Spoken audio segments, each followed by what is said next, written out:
नमस्कार दोस्तों। आज के इस विश्लेषण में हम सीधे चलेंगे आने वाले Q4 यानी चौथी तिमाही के नतीजों की तरफ। हमारा पूरा फोकस दो बड़ी मिड कैप कंपनियों पर होने वाला है, कोफोर्ज और SRF। आइए मिलकर डिकोड करते हैं कि इस बार मार्केट इन नंबर्स के पीछे आखिर ढूंढ क्या रहा है। खैर, चलिए जल्दी से आज का रोड मैप देख लेते हैं कि हम क्या क्या कवर करने वाले हैं। शुरू करेंगे Q4 mid cap earnings preview से, फिर जाएंगे कोफोर्ज की ग्रोथ और वॉचलिस्ट पर, और आखिर में SRF की परफॉर्मेंस और उनके आगे आने वाले चैलेंजेस पर चर्चा करेंगे। तो पहला हिस्सा है Q4 mid cap earnings preview. देखिए, आजकल मार्केट में जो ग्लोबल उतार चढ़ाव चल रहा है ना, उसके बीच ये पूरा माहौल एक एक्सपेक्टेशन गेम बनकर रह गया है।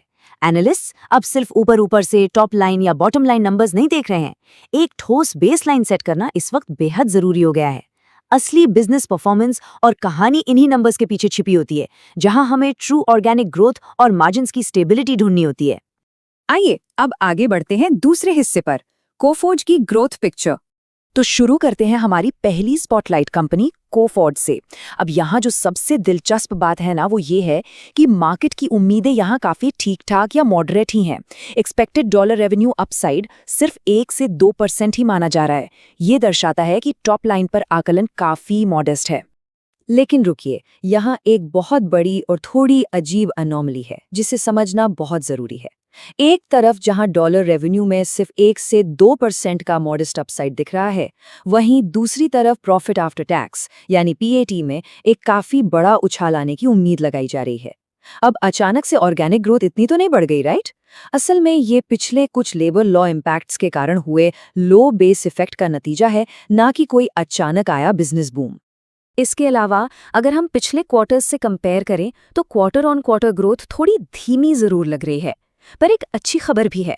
इस स्लोअर ग्रोथ के बावजूद मार्जिन्स में हल्का सुधार देखने को मिल सकता है।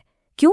क्योंकि पिछले समय में कंपनी ने जो वेज हाइक्स का दबाव झेला था, वो अब धीरे धीरे खत्म होता हुआ दिखाई दे रहा है।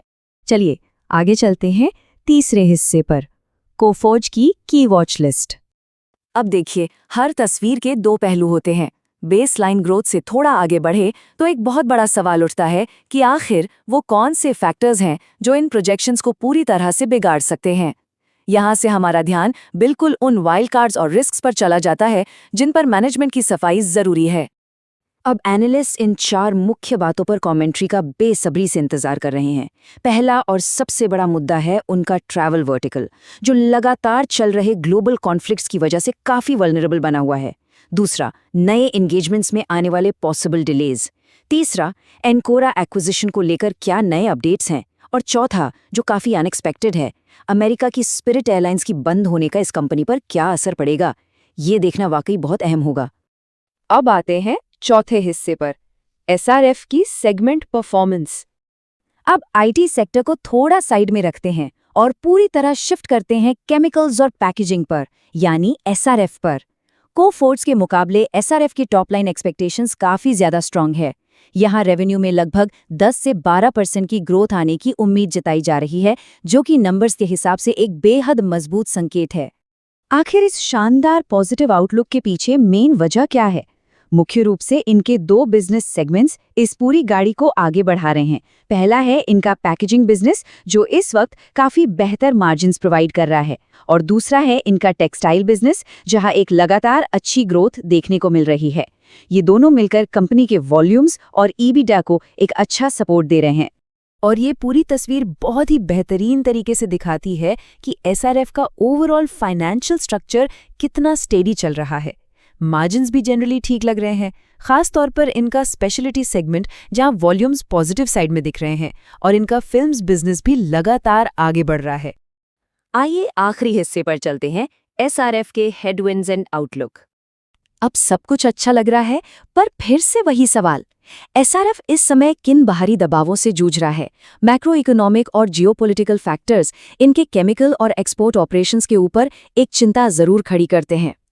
तो वो कौन सी बातें हैं जो एनालिस्ट्स मैनेजमेंट से सुनना चाहते हैं?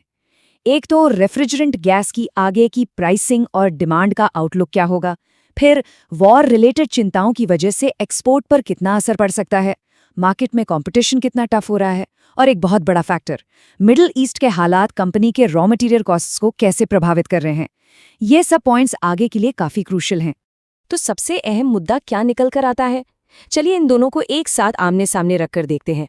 कोफोर्ज का रेवेन्यू अपसाइड सिर्फ 1 से 2% है, जहां मार्जिन्स में हल्का सुधार है, पर इनके सामने ट्रैवल सेक्टर और एक्विजिशन जैसे बड़े रिस्क हैं। वहीं दूसरी तरफ एसआरएफ 10 से 12% की सॉलिड ग्रोथ दिखा रहा है, मार्जिन स्टेडी है, लेकिन इनकी सबसे बड़ी चिंता रेफ्रिजरेंट गैस प्राइसिंग और मिडिल ईस्ट से आने वाले रॉ मटेरियल्स हैं।